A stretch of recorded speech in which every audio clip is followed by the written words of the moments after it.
दोस्तों, कभी कभी हमारी ज़िंदगी में कुछ ऐसी ख़तरनाक घटनाएं घट जाती हैं जिन्हें हम चाहकर भी अपने जहन से नहीं निकाल पाते। और ऐसी ही एक घटना की कहानी मैं आज आप सभी के सामने लेकर आ चुका हूं, जो कि अमित नाम के इस लड़के के साथ बड़ी ही बेरहमी के साथ घटी थी। नमस्कार दोस्तों, स्वागत है आप सभी का अनसुनी हट के एक और हैरान कर देने वाले बहुत ही ज़्यादा खौफनाक एपिसोड में। दोस्तों, आज की इस वीडियो में मैं आप लोगों के सामने एक बहुत ही ज़्यादा रूह को कँपा देने वाली भूतिया घटना की कहानी लेकर आ चुका हूँ। दोस्तों, वीडियो को ना लंबा ज़्यादा खींचते हुए आइए शुरू करते हैं आज की इस कहानी को। दोस्तों, शहर के बाहरी इलाके में एक पुरानी और जर्जर फैक्ट्री हुआ करती थी। वहाँ किसी की हिम्मत नहीं होती थी कि वो रात में कदम रखने वहाँ जाए। वहाँ काम करने वाले लोगों ने डरावनी आवाज़ें सुनी हुई थीं। कहानी की शुरुआत एक युवा लड़के अमित से होती है, जो फैक्ट्री में शिफ्ट पर काम किया करता था, जो कि नाइट शिफ्ट में ड्यूटी किया करता था। अमित को इस जगह के भूतिया होने की कहानियाँ महज अफवाह लगती थीं।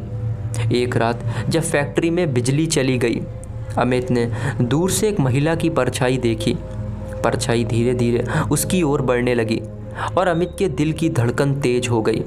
अमित ने बाकी कामगारों को से पूछा, लेकिन किसी ने महिला को देखने की बात नहीं की। सबने उसे चेतावनी दी कि वो रात में अकेला काम ना करे, पर अमित ने इसे नज़रअंदाज कर दिया। अगली रात जब अमित अकेले एक मशीन ठीक कर रहा था, तो उसे किसी की पैरों की आहट सुनाई दी। पलटकर देखा तो एक सफ़ेद साड़ी में लिपटी महिला खड़ी हुई थी। उस महिला के लंबे खुले बाल और पीले गंदे नाखून थे। उसका चेहरा पूरी तरह से काला और उसकी आंखें लाल चमक रही थीं। अमित डर के मारे कांपने लगा। अमित ने पीछे हटते हुए उससे पूछा, कौन हो तुम? लेकिन महिला ने कोई जवाब नहीं दिया। वो धीरे धीरे अमित की ओर बढ़ने लगी। अचानक महिला के चेहरे पर एक भयानक मुस्कुराहट दिखाई दी और उसने खतरनाक आवाज़ में कहा, तुम भी यहाँ से चले जाओ वरना मारे जाओगे। उसकी आवाज़ फैक्ट्री की दीवारों में गूंज उठी। डर के मारे अमित भागने लगा, लेकिन उसके पैर जैसे मानो वहाँ जम चुके थे। महिला हवा में उड़ती हुई उसके सामने आ खड़ी हुई। अमित चीख भी नहीं सकता था। अमित ने किसी तरह अपने आप को संभाला और फैक्ट्री के दरवाजे की ओर भागा, लेकिन दरवाज़ा बंद हो चुका था और बाहर से किसी के हंसने की आवाज़ें आ रही थीं। अमित को एहसास हुआ कि वो महिला कोई इंसान नहीं बल्कि एक चुड़ैल है। फैक्ट्री के पुराने किस्से अचानक उसके दिमाग में घूमने लगे। एक पुराने कामगर ने बताया था कि यहाँ एक महिला को काम के दौरान मार दिया गया था। उसकी आत्मा आज भी बदला लेने के लिए इस फैक्ट्री में भटक रही है। अमित ने अपने साथ काम करने वाले दोस्त रवि को अगले दिन सब कुछ बताया।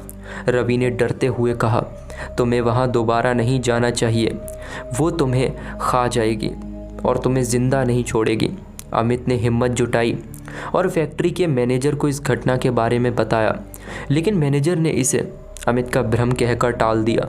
मैनेजर ने कहा, ये सब मन का वहम है, मैं भी रात में फैक्ट्री में रहूँगा, मुझे तो कुछ नहीं दिखेगा और ना ही कभी दिखता है, तुम ज़्यादा सोच विचार कर रहे हो। अमित ने ठान लिया कि वो इस रहस्य को सुलझाएगा। उसने अगले दिन रात में फिर से फैक्ट्री में रुकने का फैसला किया। उस रात अमित ने अपने साथ एक कैमरा ले लिया था। उसने सोचा कि अगर वो चुड़ैल फिर से आई तो वो उसे रिकॉर्ड करेगा और सबको दिखाएगा। रात के करीब 2 बजे अमित को फिर से वही आवाज़ सुनाई देने लगी। कैमरा ऑन करके वो उस दिशा में बढ़ा जहाँ से आवाज़ आ रही थी। फैक्ट्री के कोने में वो चुड़ैल बैठी हुई थी।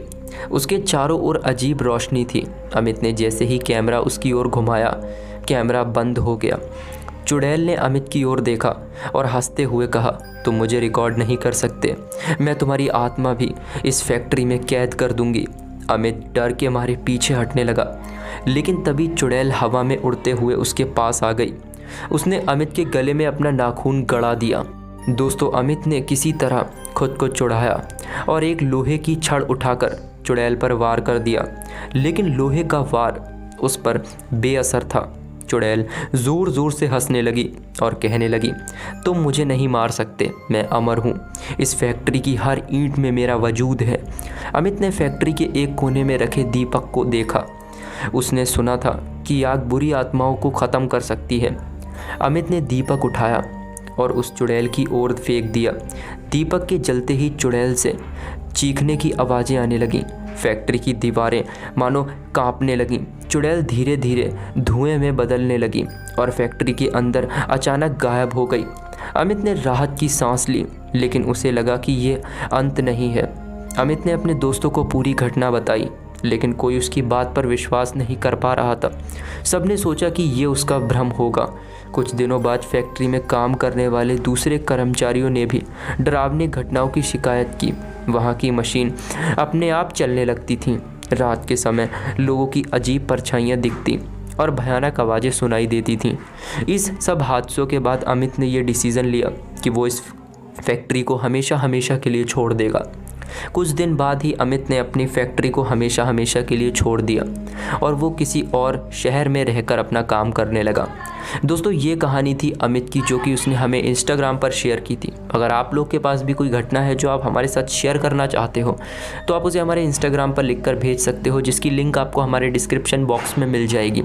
तो दोस्तों, मिलते हैं आपसे एक और नई कहानी में। तब तक के लिए बाय।